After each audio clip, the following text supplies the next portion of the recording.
El nuevo observatorio ALMA reveló nuevos datos fundamentales hacia la investigación del universo. El Atacama Large Millimeter Submillimeter Array, que aún está en construcción, detectó el funcionamiento de un sistema planetario cercano. Para conocer más sobre el tema, nos acompaña en CNN Chile el astrónomo de operaciones del observatorio ALMA, Antonio Ales. Antonio, gracias por estar con nosotros durante esta noche. Gracias a ustedes, muy buenas noches. Vamos a entrar en ese tema, en lo que fue noticia durante el día de hoy, pero se ha escuchado mucho y te quiero preguntar si esto es realmente así o si es solo un lugar común, de que Chile se está convirtiendo, o particularmente el desierto de Atacama, en una de las capitales mundiales, por decirlo así, de la astronomía que se desarrolla desde la Tierra puntualmente. Efectivamente, en los últimos años los gobiernos de Estados Unidos, Europa, Japón han venido invirtiendo mucho dinero en establecer telescopios acá en el hemisferio sur y principalmente en Chile.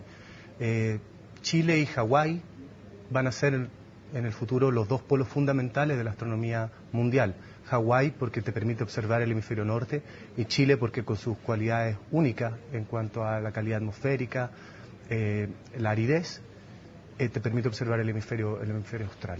Uno de los últimos observatorios, hay varios proyectos que están en marcha, pero el que mencionábamos recién es ALMA, un proyecto que llama la atención por sus dimensiones, por la cantidad de dinero que está involucrada ahí, porque no solamente se trata, es una cooperación internacional, entiendo, está en Norteamérica, también algunos países asiáticos, pero de solo llegar a ese lugar, Chaknantor, todo parece distinto. ¿Cuáles son las particularidades de ese observatorio y por qué es tan importante para la astronomía, para el conocimiento del universo? Bueno, como bien destacas, es la primera vez que se hace una aventura en conjunto entre Europa, Norteamérica y Asia del Este. Eso ya es una característica única en la historia. ALMA es el proyecto más ambicioso en la historia de la humanidad para poder entender nuestros orígenes, los orígenes del universo y los orígenes de la Tierra y de la vida en la Tierra y los posibles orígenes de la vida más allá en el universo. ALMA también es una especie de bicho raro porque no es un telescopio como nosotros todos pensamos que es una pura parábola. En este caso es un conjunto de 66 antenas que van a funcionar en conjunto con una sincronicidad casi perfecta para que operen como si fueran una gran antena de 15 kilómetros de diámetro. Con esto pretende poder llegar hasta los rincones más remotos del universo, poder entender cómo se forma el universo a partir del Big Bang, cómo formamos las primeras galaxias. Ahí estamos viendo justamente imágenes de la regla, ¿no? ¿En qué consiste más o menos? Porque eso uno inmediatamente no piensa que es un observatorio astronómico. ¿Cómo funcionan esas antenas? Bueno, las antenas están, como bien te decía, están conectadas por fibra óptica a un supercomputador que las conecta y combina en forma casi instantánea para que funcionen como si fuera un megatelescopio de 15 kilómetros de diámetro. Para eso, para observar en la frecuencia en la que observa ALMA, que es en ondas de radio, en ondas milimétricas y submilimétricas, es necesario que la atmósfera sea casi transparente. Por eso necesitamos un lugar en el cual haya poco vapor de agua, que es lo que lo hace opaco, lo que absorbe la luz. Y por eso vamos al desierto de Atacama, que es un lugar único en el mundo por su aridez, donde puedes llegar a noches en las cuales la humedad es del 2%. Y además es necesario estar lo más cercano a las estrellas posible. Me refiero a disminuir la cantidad de atmósfera que hay entre nuestro observatorio y la luz que nos llega al universo. Y por ende nos vamos a esta planicie, que es el llano de Chaknantor, que fue escogido con pinzas después de 20 años de estudio en distintos sitios del mundo por juntar estas dos características únicas. O sea, un sitio en gran altura, cosa que haya la menor cantidad de atmósfera posible entre el telescopio y el objeto que queremos estudiar, y una aridez única en el mundo. Condiciones únicas en el mundo que sirven mucho mirados desde la perspectiva técnica para la observación, para el trabajo que ustedes realizan allí, pero ¿qué pasa con el ser humano? Me imagino que también hay que adaptarse, que no es llegar a 4.500, ¿a qué altura está Chaknantor? A 5.000 metros. 5.000 metros de altura. ALMA es el segundo edificio técnico más alto del mundo. Solo le gana una estación de trenes en Tíbet. Y por lo mismo un lugar muy difícil y muy particular para el ser humano. No es un lugar fácil, es un lugar totalmente inhóspito. Cualquier persona que haya visitado, tengo entendido que tú estuviste ahí de visita, se da cuenta que no es un lugar hecho para la vida, para el ser humano. No, yo particularmente tuve problemas y me tuvieron que dar algo de oxígeno. Ustedes incluso tienen una especie tienen paramédico arriba para atender ese tipo de situaciones que no, me imagino que a esa altura no deben ser tan extrañas. Para nada, lo normal es usar oxígeno justamente. porque uno se siente mal, se apuna, das 2 pasos, te cansas, hay poco oxígeno, entonces el cerebro no está bien oxigenado, uno no piensa bien. Por eso los astrónomos y todas las operaciones se hacen desde 3.000 metros, desde la base donde estamos nosotros, en la sala de control, porque como te contaba, yo cuando hice mis primeras prácticas en el primer telescopio que se instaló allá, teníamos que dormir allá, pasar la noche entera haciendo observaciones y uno no piensa bien, 2 más 2 ya no es 4. Entonces es más seguro operar desde 3.000 metros, donde ya incluso la altura se empieza a sentir. Y todo este esfuerzo, todos estos millones de dólares invertidos por la comunidad internacional, la comunidad científica, ¿a qué apunta? Me imagino que a ver algo que todavía no se ha visto. ¿Cuáles son las pretensiones que tiene un proyecto como este? ¿Qué es lo que les gustaría, digamos, no sé, en 5 o 6 años más, poder registrar a través de esa antena? Bueno, cerca de 2.000 millones de dólares se han invertido para poder construir ALMA. Y a lo que apunta es a entregar conocimiento a la humanidad, a tratar de acercarnos a respuestas a preguntas que nos hemos hecho todos los seres humanos a lo largo de la historia, como de dónde venimos, de dónde se creó el universo, cómo se creó el sistema solar y eventualmente si estamos solos o no en el universo. Al entender nuestros orígenes vamos a poder entender si es que somos tan únicos en el universo o si es posible que hayan más planetas como la Tierra o con condiciones habitables en nuestra galaxia y en otras galaxias en el universo. Seguro que no hay una respuesta ya absolutamente determinada para decir eso, pero con la experiencia que has tenido tú, ¿hay algo que nos diga la ciencia o que por lo menos sea un vestigio que nos enseñe el día de hoy que es muy probable de que no seamos los únicos, de que exista vida efectivamente en otro lugar? Bueno, justamente estamos acercándonos a respuestas, no vamos a tener una respuesta inmediata y certera, pero sí estamos tratando de restringir las posibilidades y entender cuáles son las probabilidades de que hayan otros planetas parecidos a la Tierra. Hace 15 años, cuando tú y yo estudiamos en el colegio, solo existían los planetas del sistema solar. En 1995 se descubre el primer planeta en otra estrella. Hoy ya vamos en más de 600 planetas en otras estrellas. Y a medida que vamos mejorando nuestros telescopios, vamos a ir descubriendo muchos más planetas y mucho más parecidos a la Tierra. Y con eso vamos a poder entender mejor si es que estamos o no solo en el universo, por lo menos establecer una probabilidad más allá de la creencia o más allá de la fe, que es lo que pretenden los estudios como los que estamos conduciendo con ALMA y con otros telescopios. Bueno, y justamente en ALMA se dio un paso muy importante durante estos días, se dio a conocer los resultados de una investigación que podría ser la primera investigación oficial, por decirlo de algún modo, porque todavía se está construyendo Efectivamente. Hoy tenemos 33 antenas arriba en Chajnantor, tenemos que integrar 33 más en los próximos 2 años para llegar a completar ALMA, que van a ser hasta 66 antenas funcionando en conjunto. Pero aún así, el año pasado, a 1/4 de la capacidad de ALMA con 16 antenas, nos abrimos a la comunidad científica y nos ofrecimos como un telescopio, como un observatorio mundial en el cual todos los astrónomos del mundo entero compiten por tiempo de observación en este telescopio, basado principalmente en el mérito científico de los proyectos. Llegaron más de 1.000 propuestas de observación, alrededor de 120 ganaron tiempo en primera prioridad, y desde septiembre del año pasado hasta ahora hemos estado efectuando observaciones en conjunto con integrar nuevas antenas. Y a medida que vamos tomando los datos y los vamos procesando, se los enviamos a los investigadores principales. Y en este caso, ayer se salió la noticia de la primera publicación científica con estos datos de ciencia preliminar con ALMA. Y da la casualidad que es justamente un estudio de sistemas planetarios de formación. Me imagino que para los astrónomos del mundo ganar tiempo, tú me decías que muchos participaron de estas propuestas, pero ganar tiempo debe ser no sé si un lujo, pero debe ser como uno de los lugares en los que un astrónomo quisiera ganar un par de horas. ¿Cuánto tiempo de observación se asigna cuando uno de estos proyectos gana tiempo ahí en ALMA? Bueno, como bien lo dice, a eso nos dedicamos, eso es para uno meter un gol ya en la astronomía. Nos preparamos varios meses antes para hacer esas propuestas. Cuando te ganas tiempo en un telescopio, en realidad es el primer paso para poder llegar a hacer tu investigación y descubrir, robarle un pequeño secreto a la naturaleza sobre el tema que a ti te quita el sueño. En el caso de ALMA, para esta fase de ciencia preliminar que ofrecimos a partir de septiembre del año pasado, íbamos a ofrecer entre 500 y 700 horas de observación. Y los proyectos generalmente piden entre 2 horas y 8 horas, ponte tú.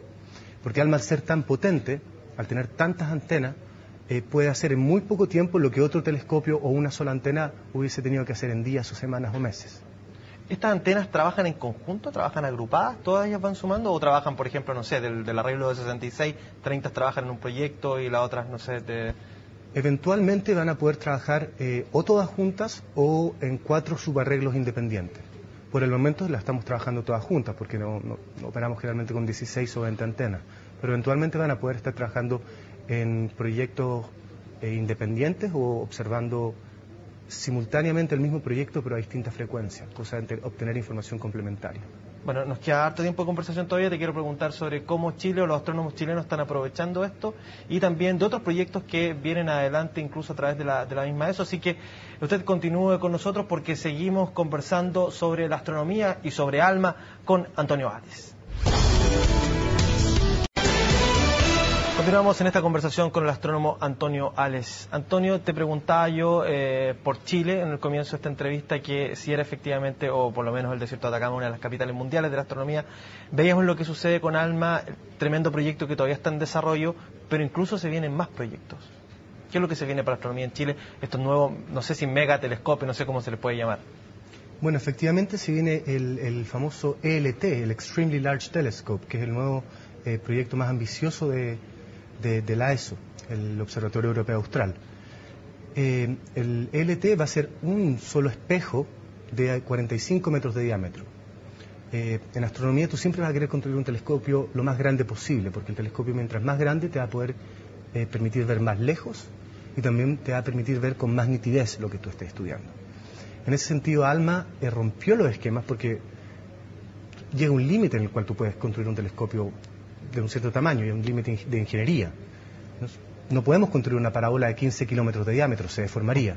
En este caso, lo que hace ALMA es romper esa parábola en distintas antenas que la hacemos funcionar con una precisión de más de 1 millonésima de segundo. El ELT llega al límite de los espejos, del tamaño de los espejos que puede construir se puede construir con la ingeniería actual. ¿Eso está más ligado a lo que nosotros conocemos como el observatorio tradicional, el ELT? Claro, en el sentido que es un telescopio que funciona con espejos y que funciona en lo que llamamos el rango óptico de la luz, que es lo que podemos ver con nuestro ojo. Eso te quería preguntar, ¿por qué es distinto entonces la técnica o la forma como trabaja este nuevo telescopio que tú mencionas, el ELT, con ALMA, que funciona a través de estas antenas? ¿Por qué no nos explica un poco a qué se debe eso? Porque conversábamos recién y tú me explicabas que, claro, lo que nosotros vemos con nuestro ojo es solo una parte de la realidad. Hay una serie de otros elementos que no son captables por nosotros como seres humanos, ¿no? Exactamente. Así como nuestros oídos no son sensibles a ciertas frecuencias muy bajas, nuestros ojos están optimizados para funcionar en un rango de la luz muy limitado, que es el rango en el que brilla principalmente el sol. Nuestros ojos se desarrollaron para poder ver de día. Sin embargo, todos sabemos que si apagamos la luz acá no vamos a ver nada con nuestro ojo, pero si nos ponemos lentes infrarrojos vamos a empezar a ver la emisión de calor y vamos a ver la cara, qué cosas tienen más temperatura, menos temperatura. Lo mismo pasa en astronomía, cuando quieres estudiar el universo. Nuestro ojo, los telescopios ópticos, como te decía, ven un pedacito nomás de la luz. Sin embargo, el fenómeno de la luz emite desde las ondas de radio, pasando por el infrarrojo, el submilimétrico, el rango óptico, que es el que vemos nosotros, los rayos ultravioleta, los rayos X y los rayos gamma. Y si nosotros queremos entender qué está pasando allá afuera, si tú quieres estudiar qué está pasando en una cierta nube de formación estelar o en el núcleo de una galaxia, tú tienes que acercarte con todas las longitudes de onda, no solamente las que permiten ver tus ojos. Y eso lo hemos venido descubriendo los astrónomos en los últimos 50 años y le estamos dando un acercamiento pancromático o de multifrecuencia al estudio de la astronomía. ¿Qué ha pasado con las universidades chilenas? ¿Qué ha pasado en términos de la formación de nuevos profesionales para que aprovechen estos tiempos de observación? Pero también, ¿qué ha pasado con la generación, no sé si de nuevas carreras, nuevas técnicas para ofrecer soluciones técnicas que se requieran en esas alturas? Por ejemplo, me imagino, no sé, esas mismas antenas deben requerir alguna mantención, deben requerir tal vez algún tipo de repuesto. ¿Se ha desarrollado algo aquí en Chile respecto a eso, o por lo menos lo has visto tú? Absolutamente. Cuando empezaron realmente a haber un boom de la astronomía acá en Chile, los gobiernos se dieron cuenta que había que aprovechar esta posición preferencial que tenía el astrónomo chileno para usar estos telescopios, porque era como que te prestaran un Ferrari, como a Eliseo Salazar le prestaron un Ferrari para correr la Fórmula 1. Eso es lo que está pasando, sobre todo después de que se firmara el acuerdo con los observatorios, que se firmó en la época del presidente Frei, en el cual todo astrónomo chileno va a tener derecho a usar 10% del tiempo de observación de estos telescopios. Los astrónomos o instituciones chilenas tienen asegurados un 10% del tiempo de observación. Y como te digo, es un potencial tremendo que había que aprovechar. Por ende, en los últimos años los distintos gobiernos han venido, de cierto modo, abriendo nuevos fondos para poder ocupar este tiempo, para poder formar profesionales, para poder atraer a profesionales de afuera que vengan acá a hacer investigación en conjunto con los astrónomos chilenos. Y eso se ve reflejado en la creación de nuevas carreras de astronomía en las universidades chilenas y el número de astrónomos chilenos que están siendo formados en universidades chilenas y yéndose al extranjero a hacer estudios de posgrado. Pero en la instalación, por ejemplo, de esa antena en Chagnantor, ¿participa personal chileno? No me refiero solamente a los astrónomos, sino que ingenieros, no sé, en otro tipo de especialidades. Justamente, además de que ha habido un aumento exponencial en la formación de astrónomos chilenos, el personal técnico o los ingenieros que se están formando han sido absorbidos por estos observatorios. En ALMA, yo te diría que casi un 90% de los ingenieros trabajando en el sitio son chilenos, son egresados de universidades chilenas y que su capacidad ha sido destacada por sus colegas extranjeros, que están muy bien capacitados para instalar un telescopio complejo como ALMA. ¿Y qué pasa con estos conocimientos? Porque aquí hay aportes de muchos países. Bueno, Chile me imagino que aportará obviamente con el terreno apto para desarrollar estas investigaciones, tal vez con legislación, con acuerdos, etcétera. Los más de 2.000 millones de dólares que tú me decías que costó, por ejemplo, el proyecto ALMA. Pero ¿qué es lo que pasa cuando son tantos los socios que colaboran? Aquí... ¿Qué es lo que pasa con el producto final, con el conocimiento que se desarrolla? ¿Se lo lleva a Estados Unidos, se lo lleva a los asiáticos, se junta? ¿Qué pasa finalmente con eso? Bueno, se lo lleva principalmente el astrónomo que se ganó el tiempo de la observación para un proyecto, pero una vez que eso está publicado, el conocimiento es libre para todos y las ideas se expanden muy rápidamente, sobre todo en un mundo globalizado como hoy. O sea, no podríamos hablar de una especie de competencia. No hay competencia, en este caso no es como quien mide con ganancias monetarias. Acá es conocimiento que va dedicado a la humanidad. En ese sentido, ALMA es un verdadero tributo a la humanidad, un tributo para las generaciones futuras, para que podamos acercarnos poquito a poquito a respuestas a estas preguntas fundamentales. Bueno, Antonio, nos quedan todavía algunos minutos de conversación, así que usted continúe en compañía de CNN Chile, porque nos quedan todavía algunos temas que conversar junto a Antonio Ales.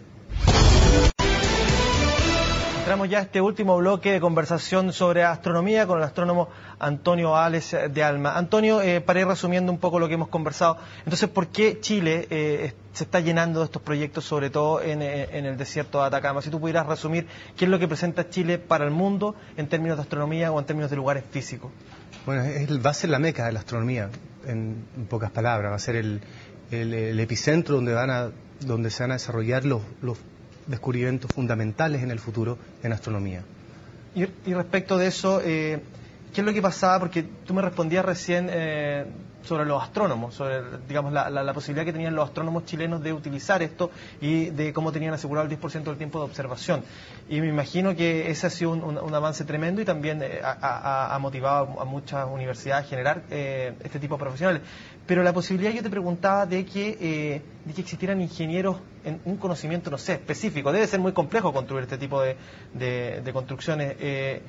¿Se ha generado ese conocimiento particular para que estén allí operando y estén haciendo la mantención, por ejemplo? Bueno, ellos vienen muy bien capacitados de las universidades y, como te digo, el 90% de los ingenieros trabajando en el sitio, la construcción de los instrumentos más complejos de la historia de la humanidad, son chilenos.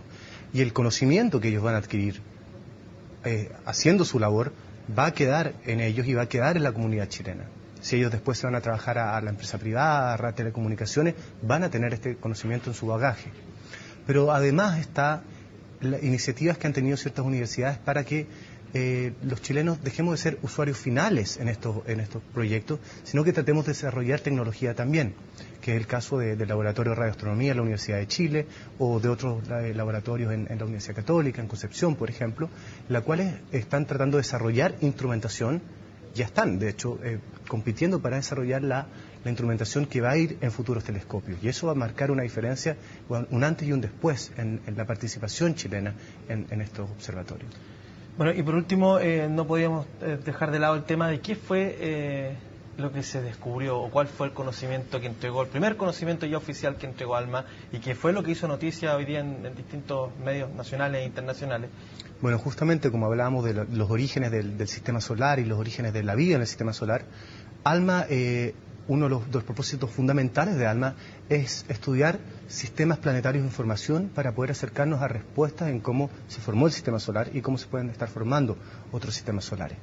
Y el artículo que se publicó hace pocos días, que fue el que dio pie a estas noticias, es el estudio de un sistema planetario en formación, un sistema planetario más joven que el sistema solar, en el cual primero se descubrió que había un disco de polvo, un anillo de polvo alrededor de este sistema, lo que es prueba de su juventud, porque todavía hay polvo remanente de la formación de ese sistema solar.